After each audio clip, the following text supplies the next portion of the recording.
My mom told me during dinner, your sister is having a housing problem, so you need to step up and give her your apartment. I just replied, if she sets one foot in my place, she's going to have a much bigger problem. I do need some outside perspective because my family is acting like this is completely normal.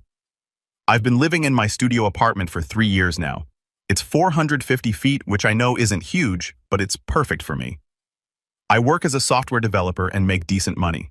I could afford something bigger, but I actually love my place. It's in a great neighborhood, walking distance to work, has amazing natural light, and I've spent a lot of time and money making it exactly how I want it. The building has character-exposed brick walls, hardwood floors, and honestly, I'm a minimalist anyway. I don't need or want more space. My sister Emily lives about 20 minutes away in a 2-bedroom apartment with her husband Michael. It's nice enough, around 900 square feet, but it's in a more suburban area that would add 45 minutes to my commute each way. Last Sunday, I was having dinner at my parents' house, just a regular family dinner, nothing special.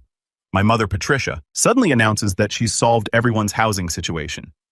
I had no idea there was a housing situation that needed solving, but apparently there was. She proceeds to explain that my studio is embarrassingly small for a successful man approaching 30, and that it's time to live like an adult. She says Emily and Michael's place is too big for newlyweds, they've been married 2 years, and that they're rattling around in all that space. Her solution: Emily and Michael will move into my studio and I'll take their 2-bedroom. She presented this like she just solved world hunger. I laughed because I thought she was joking. She wasn't. She had already discussed this with Emily, who apparently thinks it's a fun idea and would love to try minimalist living. Michael seemed uncomfortable but didn't say anything. I tried to explain that I love my apartment, that I chose it specifically, that the commute from Emily's place would be horrible for me. My mother waved this away, saying, I'm too attached to that tiny box and need to think about my future.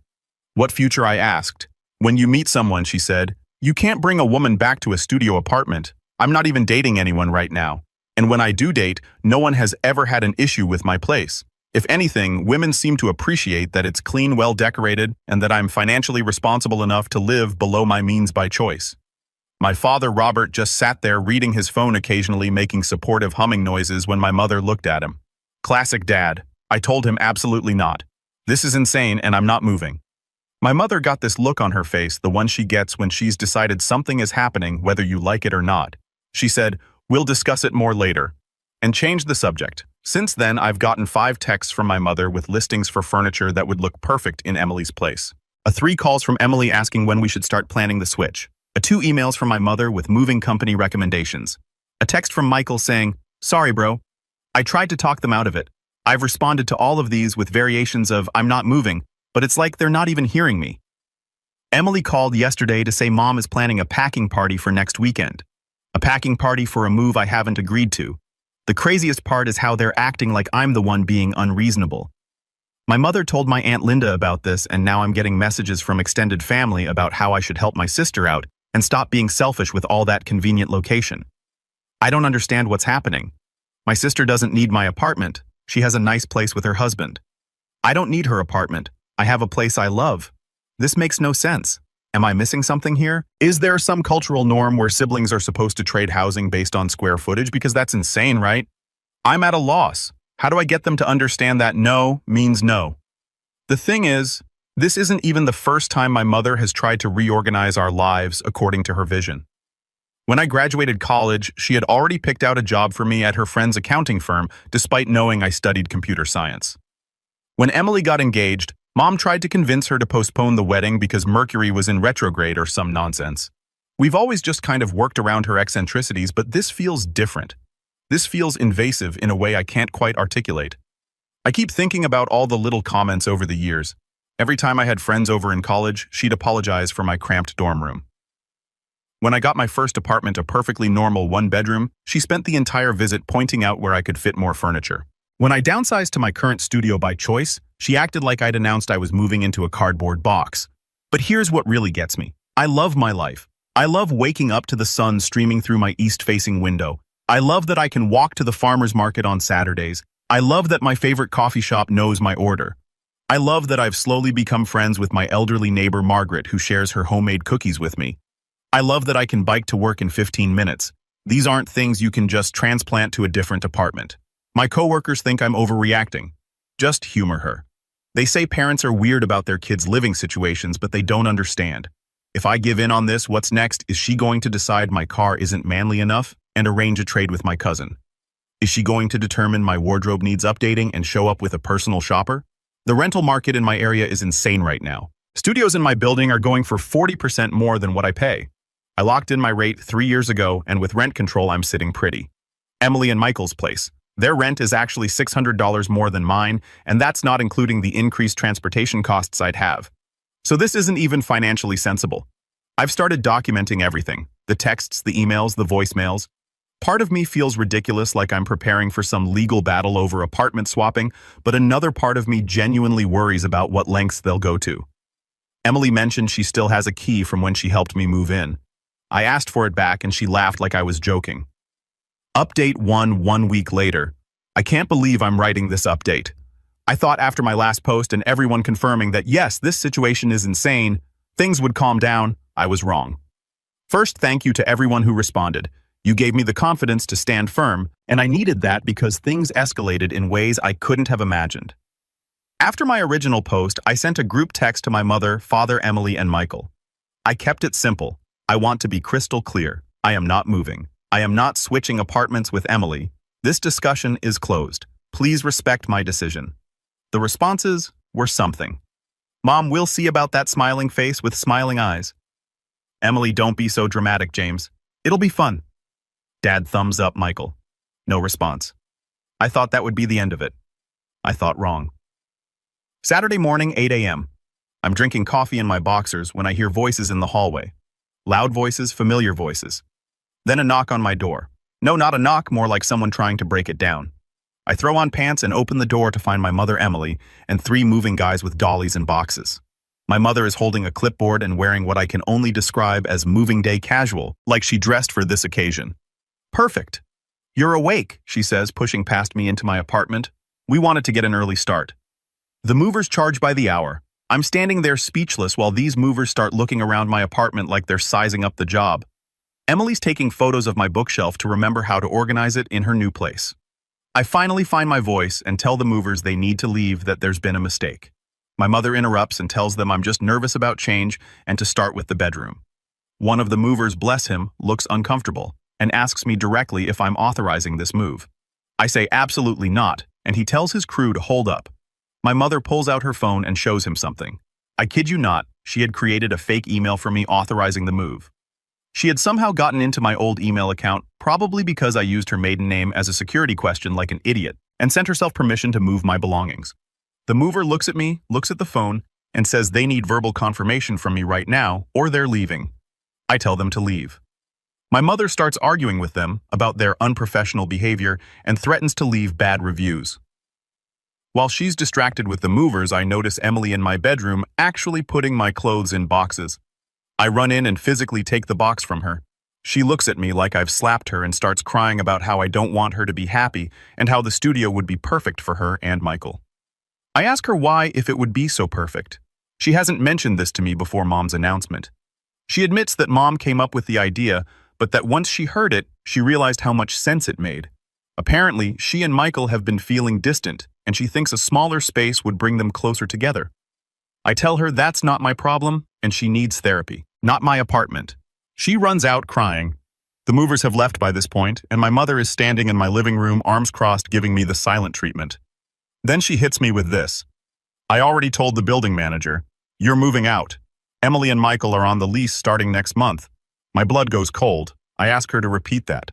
She says she called the building management company, explained the situation, and they were very understanding about the apartment staying in the family. I immediately called the building manager, who thankfully tells me no such conversation happened, and any changes to the lease would require my signature. My mother had called the wrong number. She found an old management company listing online that hasn't managed the building in years. At this point, I'm done. I tell my mother and Emily to leave. My mother starts on a rant about how I'm choosing a box over family and how she's only trying to help. Emily is still crying, saying I'm ruining her marriage. I physically herd them out of my apartment and lock the door. They stand in the hallway for another 20 minutes with my mother alternating between knocking and loudly telling Emily and my neighbors how ungrateful I am. My neighbor Margaret pokes her head out during this commotion. She's 83 years old and takes no nonsense from anyone. She tells my mother that if she doesn't stop disturbing the peace, she'll call the police herself. My mother tries to explain that she's my mother and this is a family matter. Margaret responds, "I don't care if you're the Queen of England. You're being a nuisance." God bless Margaret since then. And my mother has called me 47 times. Emily has sent me a long email about how I'm sabotaging her happiness. And my father texted me, "Your mother is upset." And Michael texted me, "I had no idea they were doing this today. I'm so sorry." And my Aunt Linda called to say I'm causing my mother heart problems with my stubbornness. I've had to warn my building security about the situation. I've changed my locks. My mother had a spare key for emergencies. I've also set up two-factor authentication on all my accounts and changed every password and security question. The email Emily sent me was particularly manipulative. She went on for paragraphs about how she's always supported me, how she's always been there for me, and how this one thing could change her life. She brought up every favor she's ever done for me, including driving me to the airport 3 years ago. She ended with, "I guess I know where I stand in your priorities." My Aunt Linda's call was equally guilt-trippy. Apparently, my mother has been having chest pains from the stress of my rejection. I asked Linda if Mom had seen a doctor. She said no, but that wasn't the point. The point was that I was killing my mother with my selfishness. I suggested that perhaps Mom should see a doctor if she's having chest pains. And Linda hung up on me. The most insane part. My mother sent me a Zillow listing for a house with a message. "Since you're so attached to your independence, maybe it's time to invest in something reasonable." The house is a 4-bedroom in the suburbs. The mortgage would be triple my current rent, and it's 5 minutes from my parents' house. When I didn't respond to the house listing, she sent another message. "Your father and I would be happy to help with the down payment. Consider it an early inheritance." An early inheritance to buy a house I don't want. 5 minutes from them. The manipulation is so transparent. It would be funny if it weren't my life. Michael called me privately later that evening. He sounded exhausted. Apparently, Emily had been talking about the apartment swap for weeks before the family dinner announcement. She'd been driving by my building, taking photos of the neighborhood, even calculating walking times to various amenities. He thought it was just a phase, like when she got obsessed with tiny houses after watching too much HGTV. But it's more than that. Emily has created an entire fantasy life around my apartment. She's picked out furniture planned where everything would go, even researched the local gym schedules. She's told her friends she's moving. She's been gradually bringing items to their apartment that she plans to donate because they won't fit in the studio. Michael found a box labeled James's apartment in their closet full of decor items she's been collecting. This isn't about square footage. This is about something deeper, and I'm caught in the middle of it. Update 2. 3 weeks later. The situation has escalated to levels I never thought possible. I'm writing this from a hotel room because I no longer feel safe in my own apartment. Let me explain. After the moving day fiasco, I thought things had died down. My family went radio silent for about a week, which should have been my first warning sign. When they go quiet, they're planning. It started small. I came home from work to find a potted plant outside my door with a note from Emily to brighten up your space, though it would look better in a place with more room. Smiling face with smiling eyes. Then I noticed my mail was arriving opened, not torn or damaged, but carefully opened and resealed. Bills, magazines, even junk mail. I installed a security camera in the hallway with building permission and caught my mother on video going through my mail. When confronted, she said she was making sure I wasn't missing any important documents in my disorganized life. The breaking point came last Tuesday. I got home from a 3-day work trip to find my apartment. Different. Nothing was missing, but everything was slightly moved. My coffee table was angled differently. My books were reorganized by color instead of genre. My bathroom toiletries were arranged by height. Someone had been in my apartment and tidied up. I checked my security footage. Emily had convinced the building's maintenance guy that she was surprising me by cleaning my apartment while I was away. She showed him old photos of us together and spun some story about wanting to do something nice for her brother. He let her in. But here's the disturbing part. She didn't just clean. I found a notebook she'd left behind by accident, filled with measurements, sketches, and notes. She'd measured every single wall, window, and closet. She'd drawn detailed floor plans with furniture arrangements. She'd even noted things like, James keeps cereal on top shelf, inefficient use of space and bathroom cabinet could fit more with better organization. I called Michael immediately. He didn't answer. I called Emily. No answer. I called my parents. My father answered and said, "Your mother doesn't want to talk to you until you're ready to be reasonable." I was done being reasonable. I called the police. The officer who came was sympathetic, but said, since nothing was stolen, and Emily was family with a history of having access to my apartment, it was a civil matter. He suggested I file for a restraining order and change my locks again. That night, while I was researching lawyers, Michael finally called me back. He was crying, actually crying. Emily had asked him for a trial separation. She said she needed space to figure things out and wanted to stay with my parents for a while. But here's the kicker. She'd already told her friends she was moving into my apartment during the separation. She'd given them my address as her new address. Michael also told me something that explained a lot. Emily has been in therapy for anxiety and depression, but she'd been hiding how bad things had gotten.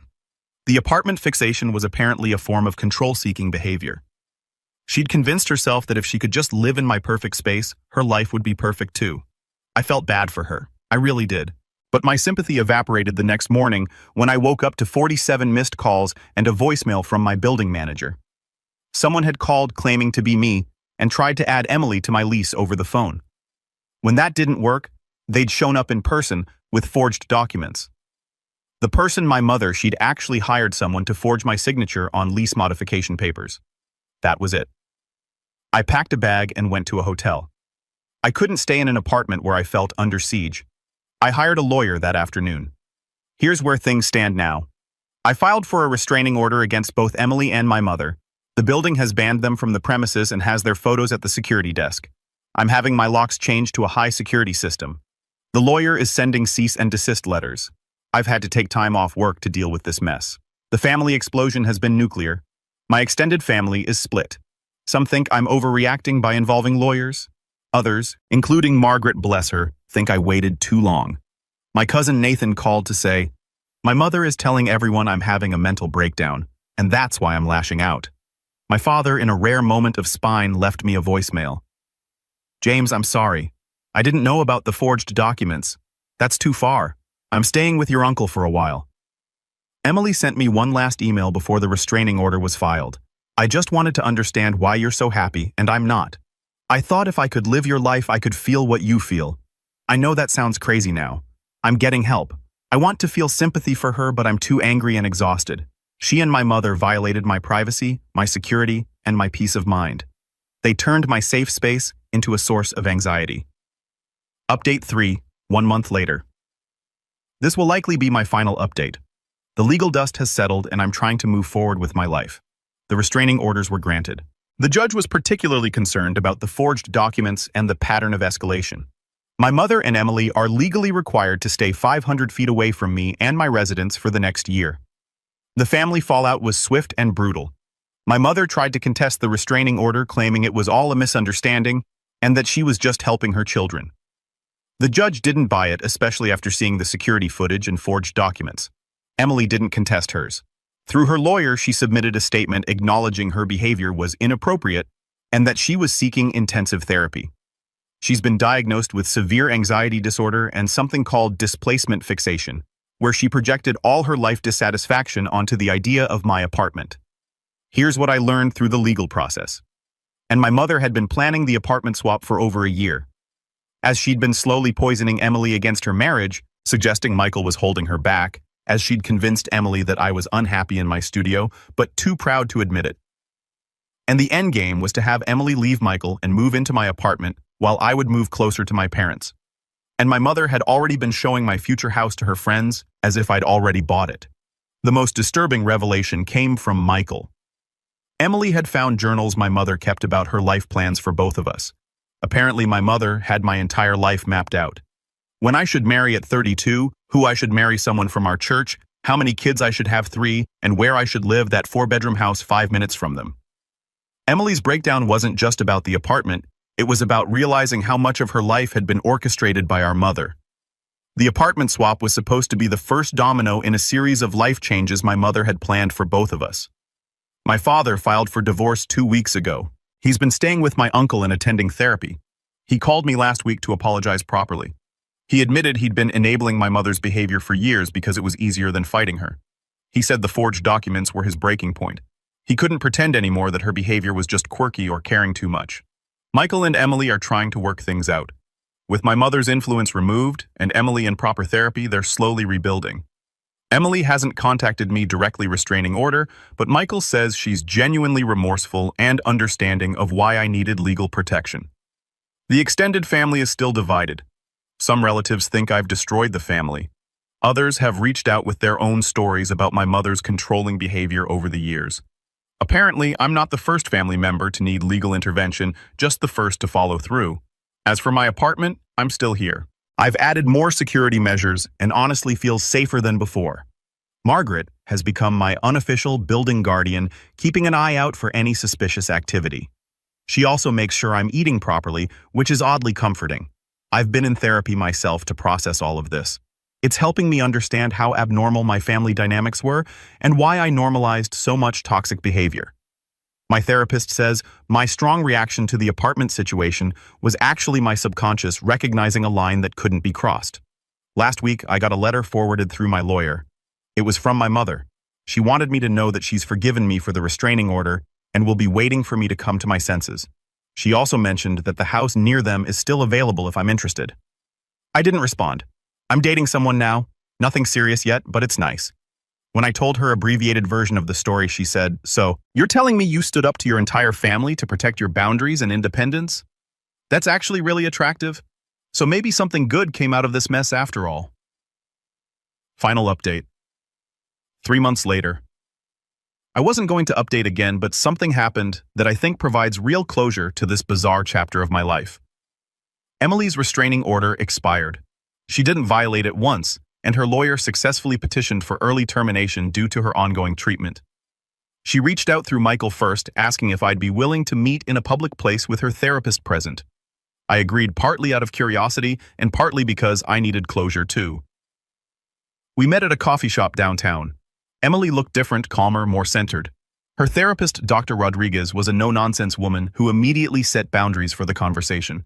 Emily started by apologizing. Not the manipulative, "I'm sorry you feel that way" type, but a real accountability-taking apology. She acknowledged that she'd violated my privacy, my trust, and my sense of safety. She didn't make excuses or blame our mother, though Dr. Rodriguez confirmed our mother's manipulation played a significant role. Then, Emily told me something that made everything click into place. "I wasn't trying to steal your life, James. I was trying to steal your ability to be happy alone." She explained that watching me thrive in my small space content with my choices financially stable, by living below my means, it highlighted everything she felt was wrong with her own life. She'd bought into our mother's narrative that bigger was better, that success meant constant upgrading, that happiness came from external achievements. My contentment in 450 feet challenged everything she'd been taught to value. The apartment wasn't about the apartment. It was about wanting to understand how I'd freed myself from our mother's expectations while she remained trapped by them. We talked for 2 hours about growing up with a mother who had our entire lives planned out, about how I'd somehow developed the ability to say no while Emily became the perfect people pleaser, about how she'd been in therapy learning to identify her own wants versus inherited expectations. Dr. Rodriguez interjected occasionally, helping us understand the family dynamics we'd normalized. She used terms like investment and differentiation that suddenly made 30 years of confusion make sense. By the end, Emily and I weren't back to normal. I don't think we ever will be, but we achieved understanding. She's staying in therapy, working on her marriage, and learning to make choices based on her own values rather than our mother's projections about our mother. She's still holding firm to her victim narrative. The divorce is proceeding, and she's telling everyone that both her children and husband have been brainwashed against her. She's living in that 4-bedroom house she wanted me to buy alone, surrounded by the life she'd planned for everyone else. My father is doing well. We have dinner once a month now, just the two of us. He's like a different person without my mother's constant influence. Lighter, funnier, more present. He told me he's proud of me for standing up to her, something he never could do. Michael and Emily are doing better. They're in couples therapy and have downsized to a smaller apartment by choice. Not my studio, but a 1-bedroom that they picked together. Emily says the smaller space does bring them closer, but not in the magical way she'd imagined. It just means they have to communicate more, be more intentional about their space and time. As for me, I'm still in my beloved studio. I've made a few upgrades. New security system aside, I finally bought the good coffee maker I've been eyeing. Margaret and I have weekly tea where she regales me with stories from her 70 years in the building. I'm still with the woman I started dating during the restraining order drama. She's met the same members of my family and charmed them all. She also thinks my studio is perfect, though she did suggest maybe someday if we decide to move in together, we might want a place with room for her books. I said we'd cross that bridge when we came to it. By choice, our choice. The biggest lesson from all of this. Sometimes the smallest spaces can hold the biggest boundaries. And sometimes protecting those boundaries is the most loving thing you can do for yourself and for others who need to see it's possible. My studio isn't just an apartment. It's proof that you can choose your own life even when everyone else thinks they know better. And that's worth more than all the square footage in the world. To everyone who followed this journey and offered support, thank you. Your validation helped me trust my instincts when my entire family was trying to convince me I was crazy. You helped me hold my ground literally and figuratively. And to anyone dealing with similar boundary-crossing family members, your space is yours. Your choices are valid. And no is a complete sentence even if you have to get a judge to help you punctuate it.